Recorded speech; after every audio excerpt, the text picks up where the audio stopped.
राजस्थान में आगामी विधानसभा चुनाव काफ़ी नज़दीक है। वहीं राजनीति गरमाई हुई है। असंतुष्ट नेता अपने दल बदल रहे हैं। कल एक बहुत बड़ा राजनीतिक घटनाक्रम हुआ जिसमें नागौर के पूर्व सांसद ज्योति मिर्धा ने बीजेपी का दामन थामा है। इसको लेकर लोगों की और राजनेताओं की तरह तरह की प्रतिक्रियाएं सामने आ रही है। इस दौरान बीजेपी ज्वाइन करने के बाद ज्योति मिर्धा ने पत्रकारों से बातचीत करते हुए कांग्रेस में कार्यकर्ताओं की अनदेखी का बड़ा आरोप लगाया है। इसको लेकर राय जानने के लिए हमारे साथ कांग्रेस और बीजेपी दोनों के नेता शामिल है। इनसे हम इस मुद्दे पर चर्चा करते हैं। क्या कांग्रेस में वाकई में कार्यकर्ताओं की अनदेखी देखी जाती है? कांग्रेस में अनदेखी को लेकर कई बार सवाल उठाए गए हैं, आरोप लगाए गए हैं। इसको लेकर आप क्या कहना चाहेंगे? इसको लेकर मैं यही कहना चाहूँगा कि कांग्रेस जो है एक परिवार को लेकर चलने वाली पार्टी है। लोकतंत्र उसके अंदर है ही नहीं। कांग्रेस के अंदर कई ऐसे युवा चेहरे थे जो अब बीजेपी में आ चुके हैं। वो कांग्रेस के अंदर जो एक युवराज का जो तानाशाह है या उसके समझने में, राजनीति को समझने में जो फेर है, उसको लेके कांग्रेस के युवा जो हैं उनका मोहभंग हो रहा है कांग्रेस से और वो बीजेपी की ओर आकर्षित हो रहे हैं। पिछले दिनों पायलट ने भी इस बात को लेकर सवाल उठाए थे कि कांग्रेस में कार्यकर्ताओं के अनदेखी होती। क्या इसको लेकर आपकी क्या राय है? बिल्कुल सही कह रहे हैं पायलट साहब। हम तो उनको लेने के लिए भी शहर स्वीकार करके बैठे हैं। अगर वहाँ आपकी इज्जत नहीं है पायलट साहब की तो हम शहर स्वीकार करते हैं, क्योंकि मोदी सरकार की जो नीतियाँ हैं उससे एक एक बच्चा आमजन प्रभावित है। देश ही नहीं विदेश में भी मोदी सरकार के द्वारा जो किए गए कार्य हैं उसकी सराहना की जा रही है। इसलिए बीजेपी ऐसी पार्टी है, सभी को साथ लेकर चलने वाली पार्टी है। कांग्रेस की अनदेखी को लेकर आप क्या कहना चाहेंगे? देखिए, ये कांग्रेस का आंतरिक मामला है कि वहाँ पर कार्यकर्ताओं की अनदेखी हो रही है या मान सम्मान बढ़ रहा है। मैं तो ये कहूँगा कि जिस प्रकार से कांग्रेस राज में भ्रष्टाचार फैल रहा है, महिला उत्पीड़न के मामले आ रहे हैं या अराजकता का माहौल बरकरार बना हुआ है, उसको देखकर आम जन भी परेशान है। तो कांग्रेस के जो कुंठित नेता हैं, जो दम घुट रहा है जिन नेताओं का अंदर ही अंदर, वो नेता अपने आप बीजेपी का दामन थाम रहे हैं। उनका मन नहीं लग रहा है कि ऐसी भ्रष्ट पार्टी में हम रह के क्या करें, जिस पार्टी में अराजकता का माहौल है, महिला उत्पीड़न के मामले बढ़ रहे हैं, भ्रष्टाचार के मामले बढ़ रहे हैं और विकास के नाम पर खूब लूट मच रही है। और वहाँ पर जो ब्रिलियंट लोग हैं, जो इंटेलिजेंट लोग हैं, उनकी अनदेखी की जा रही है। अभी तो आप देखो ज्योति मिर्धा आई है, क्या पता कल न सचिन पायलट भी बीजेपी का दामन थाम ले। इसमें कोई बड़ी बात नहीं है, क्योंकि उनका दम घुट रहा है नेताओं का। वहाँ पर वो परिकुल माहौल में नहीं है। वहाँ पर उनको लग रहा है कि इस भ्रष्ट पार्टी में कब तक तानाशाही के रवैये को बर्दाश्त किया जाएगा और मोदी जी की योजनाओं से प्रभावित होकर भाजपा की जो सरकार की जो केंद्र में जो योजनाएँ चल रही है उनसे प्रभावित होकर अभी देखते जाओ कई नेता बीजेपी का दामन थामेंगे और थाम रहे हैं। जैसा कि आपने सुना कि बीजेपी के नेताओं का कहना है कि वाकई में कांग्रेस पार्टी में जो कार्यकर्ता है उनकी अनदेखी होती है।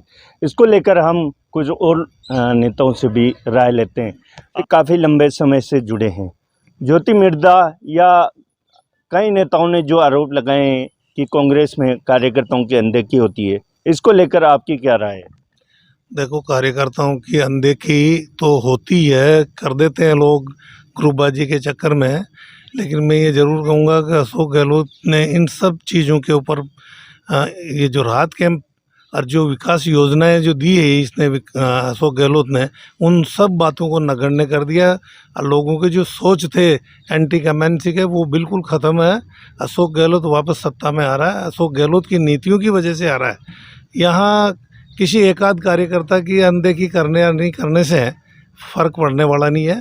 पार्टी तो सत्ता वापस कांग्रेस ही संभाल रही है।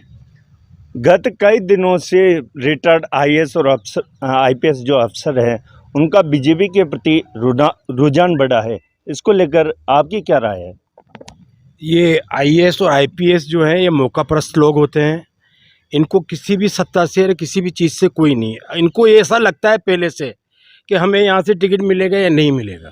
उनको ऐसा लग रहा है कि इस बार कांग्रेस ने सोचा है जो कांग्रेस के साथ जुड़े हुए हैं हम उन्हीं को टिकट देंगे और उन्हीं को पैरवी करेंगे। पहली बात रहा ज्योति मिर्धा का सवाल। ज्योति मिर्धा से कल ही डॉक्टर साराना जी ने बताया है कि पिछले 4 साल से बिल्कुल निष्क्रिय रही हैं। इनको पूछा गया है कि आपको पीसीसी का मेंबर बना दें, इन्होंने यस नहीं किया है या ना नहीं किया।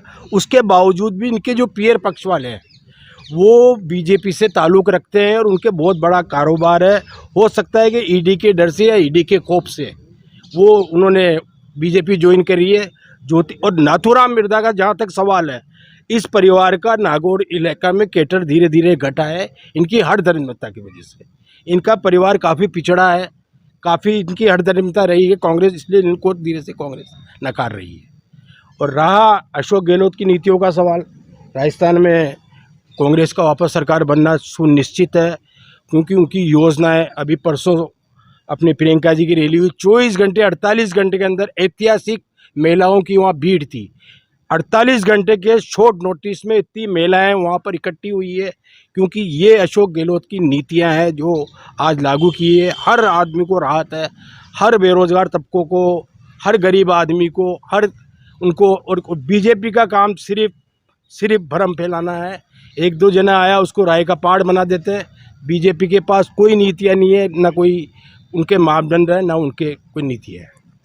दिनेश जी, जैसा कि आप भी कांग्रेस से काफ़ी लंबे समय से जुड़े हैं, क्या आपने कभी ऐसा महसूस किया कि वाकई में कांग्रेस के जो कार्यकर्ता हैं उनकी अनदेखी की जाती है? ऐसा जो विपक्ष के लोग हैं ये आरोप प्रत्यारोप लगाते रहते हैं, और विशेष तौर पे जब चुनावी साल है, चुनावी मौसम है, तो ये मुद्दे उठते रहते हैं। कांग्रेस हमेशा पॉजिटिव पॉलिटिक्स करती है और हमेशा विकास पे विश्वास करती है। मेरा मानना है कि आगामी चुनाव में राजस्थान में, जहाँ तक मैं राजस्थान की बात करूँगा, अशोक गहलोत और सचिन पायलट दोनों कांग्रेस के लीडर हैं और दोनों ताकत लगा के पूरा प्रचार करके कांग्रेस की नीतियों के ऊपर पूरे राजस्थान में कांग्रेस के लिए बहुमत लाएंगे। और जहाँ तक बीजेपी की बात है, मैं पूछना चाहता हूँ बीजेपी के नेताओं से कि उनके चेहरे कहाँ हैं। आज 6-6 7-7 चेहरे सीएम के हुए हैं, 4-4 यात्राएं निकाल रहे हैं, अलग अलग चेहरे हैं, किसी को एक चेहरे को आगे नहीं कर रहे हैं। हमारे पास कांग्रेस में ये लड़ाई नहीं है, हम एकजुट है, यही मैं कहना चाहता हूँ। बीजेपी में जो ब्यूरोक्रेसी के रिटायर्ड अफसर हैं उनका रुझान बढ़ता जा रहा है, इसको लेकर आप क्या कहेंगे? मोदी सरकार की ईमानदारी की नीति और जो ब्यूरोक्रेसी को सम्मान मिला है, जैसे कि हमारे ब्यूरोक्रेसी के अभी वर्तमान में विदेश मंत्री जयशंकर प्रसाद हैं, वो ब्यूरोक्रेसी से आते हैं, उनको अभी विदेश मंत्री का दर्जा दिया गया है। उनके जो पुराने अनुभव हैं उनको लेकर के पार्टी को में काफ़ी अनुभव लेना चाहती है उनके, और ब्यूरोक्रेसी के इसलिए सम्मान दिया गया है। जैसा कि आपने सुना, कांग्रेस में कार्यकर्ताओं की अनदेखी को लेकर जहां बीजेपी के नेताओं ने हमला किया है, वहीं इसका बचाव करते हुए कांग्रेस के नेताओं ने कहा है कि कांग्रेस में इस तरह का कुछ नहीं है, चुनावी साल है, इस तरह के मुद्दे उठते रहते हैं, इस तरह की बातें सामने आती रहती है। टोंक से नवभारत टाइम्स ऑनलाइन के लिए मनीष बागड़ी।